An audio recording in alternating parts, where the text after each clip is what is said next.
నిజంగా దేవుడున్నాడంటారా?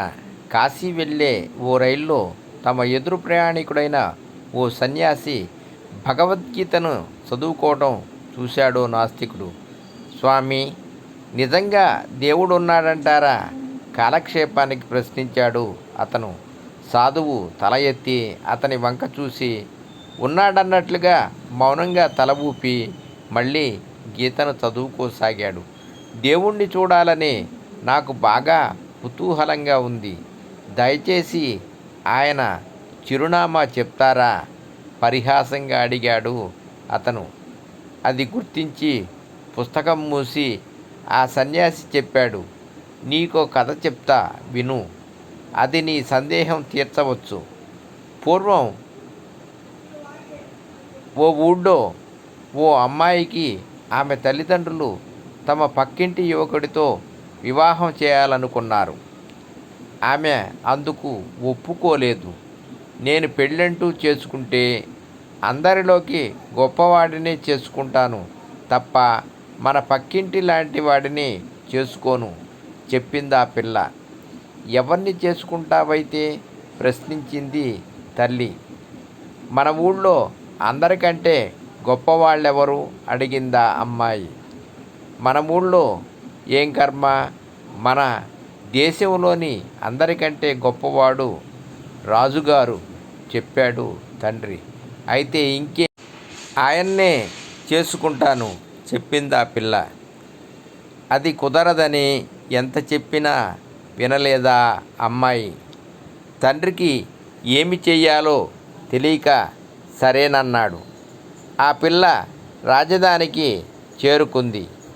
ఓ పల్లకిలో ఊరేగుతూ ఆ రాజుగారు ఆమెకు ఎదురుపడ్డాడు.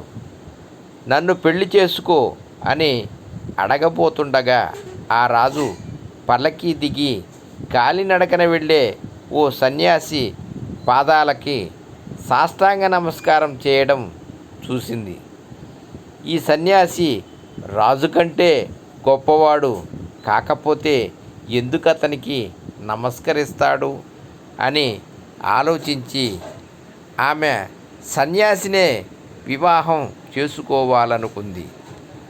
అతని దగ్గరకు వెళ్ళి ఆ విషయం అడగబోతుండగా అతను రోడ్డు పక్కన ఉన్న ఓ వినాయకుడి గుడి ముందు నిలబడి 3 గుంజీలు తీయటం చూసింది.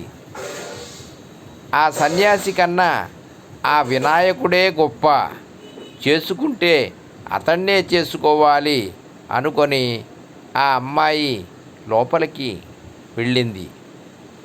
ఇంతలో ఓ కుక్క వచ్చి ఆ గుడి ముందు కాలెత్తి దాన్ని అపవిత్రం చేసింది.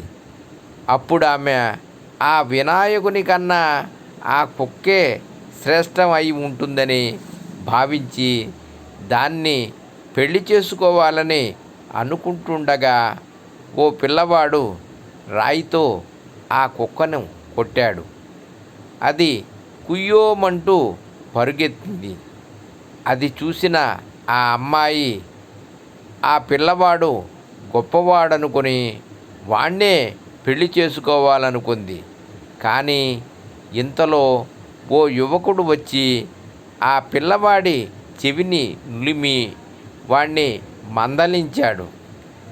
దాంతో తాను చూసిన అందరికన్నా ఆ యువకుడే గొప్పవాడనుకొని వాడి దగ్గరకు వెళ్ళి తనని వివాహం చేసుకోమని అడిగింది.